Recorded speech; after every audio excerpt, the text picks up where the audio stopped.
Breaking news! The Chicago Bears offensive line just got a surprising twist, and it's coming from a name most fans barely had on their radar. You might want to sit down for this one. Before we jump into the latest Bears update, make sure to subscribe to the channel, smash that like button, and hit the bell icon so you never miss breaking NFL stories. Alright, let's get into it. Today at practice, something unexpected happened. Offensive lineman Theo Benedict, a player many thought was buried deep in the depth chart, was suddenly taking reps with the first team at left tackle. Yes, you heard that right. A guy who seemed locked in at fourth place on the chart is now battling it out at the very top. This eye-opening rotation was first noted by Adam Johns of CHGO, who reported that Benedict was sharing first-team snaps with Braxton Jones, while Azzy Trapilo worked at right tackle with the second unit.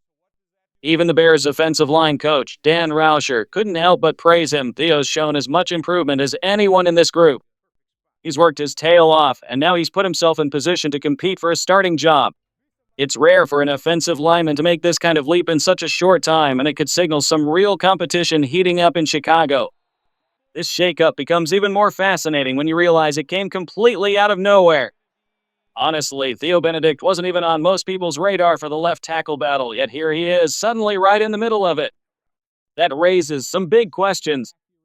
Is the coaching staff simply not satisfied with what they've been seeing from the usual starters?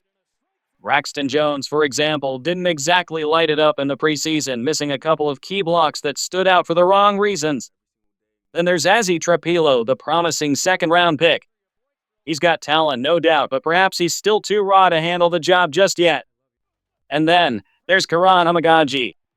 This development might be the worst news for him.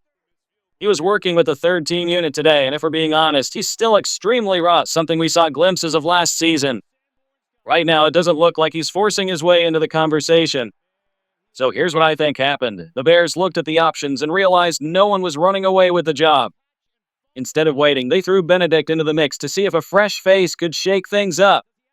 And while the uncertainty at left tackle might be frustrating, there's one thing I do respect. This coaching staff doesn't seem interested in playing favorites based on draft status or experience.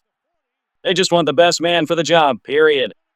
If you think about it, this could be a pivotal moment for the Bears' offensive line. A surprise name like Theo Benedict stepping up doesn't just shake the roster, it sends a message to every player in that locker room. No spot is safe. Rotations like this aren't made lightly. They signal that the coaching staff is actively searching for the right chemistry, the right attitude, and someone who can hold their own against top-tier pass rushers. Benedict might not have the resume of a high draft pick, but right now he's showing something just as valuable: consistency in practice and the willingness to adapt. The truth is, offensive line battles are often won in the smallest details: hand placement, footwork, reading a blitz before it happens. If Benedict keeps stacking solid reps, we could be looking at one of the more unexpected starting stories of the season. And for a team trying to solidify its pass protection, that's exactly the kind of shakeup that could pay off in the long run.